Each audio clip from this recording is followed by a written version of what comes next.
moving right on. Francis, welcome. Andrew, can I take this opportunity of thanking you? You've been to all the have your says. You've driven up and down the city, probably from Franklin to Warkworth, sometimes 3 or 4 in a night. I bet your wife and family are pleased to have you home.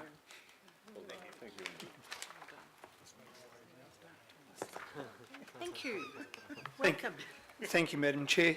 I'm just waiting for a presentation to come up. You should have, has that been circulated already? So you should have a copy of the presentation that I'm just about to go through.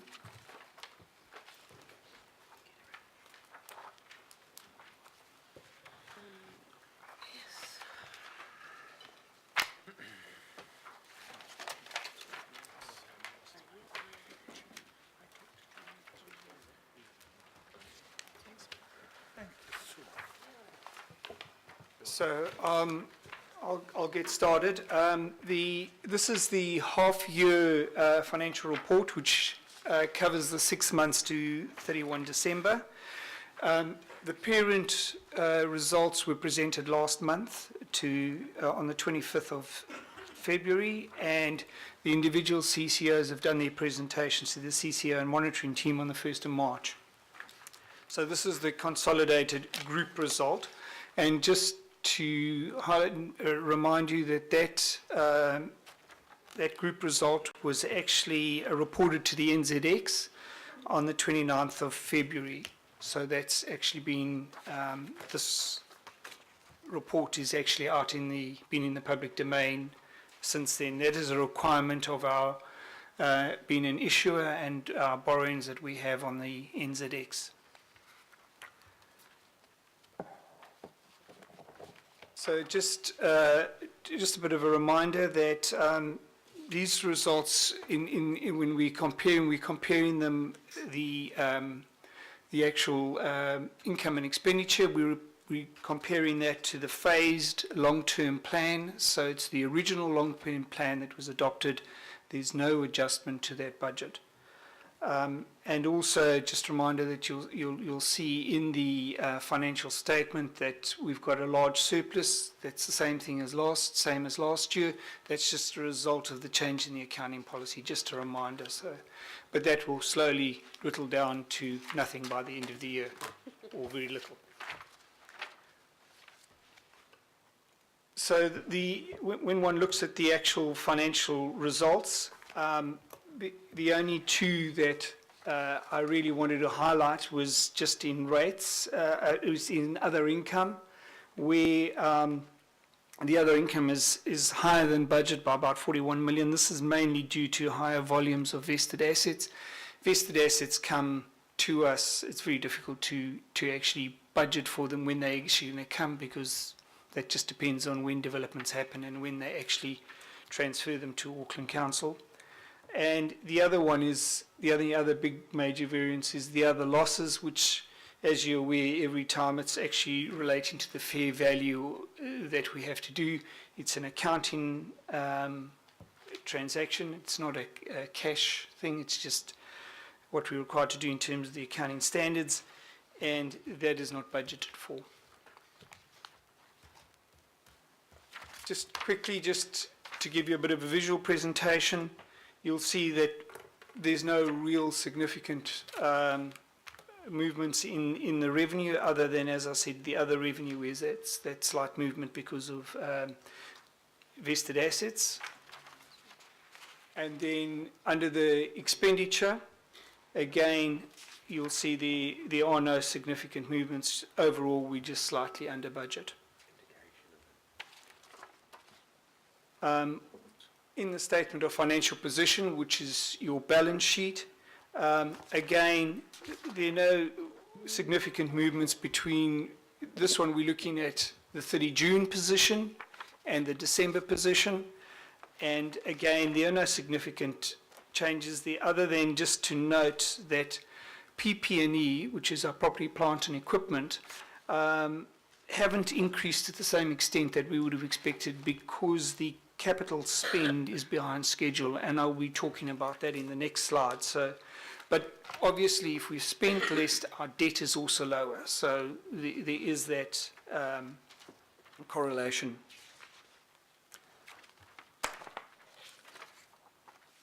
Now, moving on to the actual capital expenditure, that slide does is it does talk about where we've spent money over the last 6 months, and in particular, but what I wanted to just focus on for a few minutes is just on the total spend. As you'll see there, based on the budget that we expected to spend to December, we're about $307 million behind where we expected to be.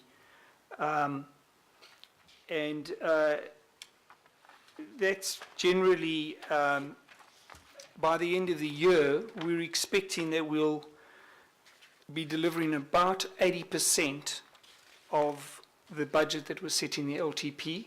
So the budget was about 1.8 billion. We're expecting to be at about 1.45 billion by the end of the year. So we're approximately expecting that at year end we'll be about 360 million below what was forecast in the annual plan, or the LTP, in fact. This is a new slide. I haven't shown it before, but what I've done here is try to break down the expenditure into the sort of the bigger categories, and just want to take you through a few of those. The first one is transport, where they're about they're 104 million behind, mainly due to delays in getting the startup and in the design and tendering of projects. And at year end, we're expecting to be about 99 million behind. And then water care, there's been some delays in the design, but they've also done some changes. The board have really had a look at the actual capital expenditure, looked at the projects to ensure that where they are spending money, they're actually focusing what's really needed. And so that's resulted in some changes to what they're actually planning to spend. And that's why they're expecting to be about 98 million behind budget. And some of those are just delaying and making sure that they're spending it in the right areas. Parks and reserves. Yeah, there's been some delays due to design, and the engagement with the community is taking longer than anticipated. And so by year end, we're expecting to be about 50 million behind budget. Parks and stormwater, they're actually ahead of schedule due to some land acquisitions and the program being a bit ahead, but by year end, they're expecting to be on budget. And the final is just the other, where the delays there are mainly around land acquisitions. That's a lot to do with the work that's done by Panuku and the property department. By year end, we're also expecting to be about 113 million behind on that. So that's where the capital program is. Now, the next two slides are new slides that I've put into this presentation. What we're trying to do here is to give councils a bit of an understanding of the ratios that are actually used by the credit rating agencies when they are looking at our credit rating. And these are the ones, the two ratios that they use when they are, or the two key ratios they use when they're actually reviewing our credit rating. So this first one is one that you might be familiar with. It's basically the finance costs against the adjusted operating revenue. And that's increasing, but it's in line with the LTP. But it's also well within line with the credit rating trigger, which, as you can see, is the 15%. So while it is increasing, that is as planned in the LTP, and it's well within the limits. The next one is the credit financial ratio, And this compares the debt with the adjusted operating revenue. And again, this level that is set is slightly lower than what we have in our LTP. We have a rate of 275. They're actually working on a 270%.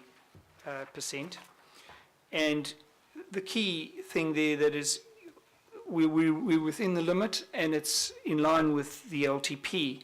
However, the comment I'd like to make is that from a debt perspective, we are fine at present as long as we stay within the capital expenditure program that we have within the LTP, because we actually have quite limited headroom to move. And so council needs to continue to manage that program quite tightly. And there's really no room to bring in new projects without either taking something out, delaying something, or else finding alternative funding sources. So I just think it's important that we have that, and I will be bringing this through at each presentation because I think it's important that it's linking clearly to where management need to focus on, because it's obviously focusing on keeping the credit rating where it is. The next three graphs are ones that we've normally shown you. They're in the LTP. We have to report those because it's required in terms of the local government financial reporting and prudence regulations. And council's well within those limits. So those are just required because the legislation requires us to report them. But we are well within those limits and managing that. So just to summarise, overall, we've got an operating surplus of before gains and losses of about 948 million against a budget of 864. There are no significant areas of concern, and the results are well within line with the phased budget, as I mentioned previously. And the key thing is actually that capital expenditure is behind, and we're expecting to be behind as well by about 20% at year end. But overall, the group continues to manage its financial performance and debt prudently, which is in line with the LTP. But as I mentioned, we've got some limited headroom around CapEx. But overall, it's a stable financial position. We're well within our parameters, and the only downside is that the debt is that our capital program is behind and is likely to be behind at the end of the year. I'm happy to take any questions. Thank you. Councillor Fletcher. Oh, Madam Chair, I was just going to move the recommendation. Fine. A bit of second. Seconded, Councillor Cooper. You just had a question though. Councillor Casey was first. Oh, sorry. Francis, just about the Ports of Auckland expenditure, there's two different totals here. One's for 17 million and the other's for 62 million. Is the 62 million variance, is that a variance? Oh, that's just where they, at the 12 months, where they, at the 6-month period, where they were with the spending that was in the budget. So they'd planned to spend, they were just behind on spending. That relates just to the program not quite been progressing as fast as they expected. All right, and just another question related to ports. We have their expenditure but not their income, or is that reflected in the table of, well, is it reflected in our group revenue or not? It's absolutely in our group revenue. It's included under other fees and charges. Fees and user charges? No, sorry, other. Other what? Yeah, other income. Other revenue. Revenue, yeah. Is there? Yeah. And what did that amount to? 62 million. I don't have it with me, but if you want to, I can. Thanks. That's the dividend, Francis, isn't it?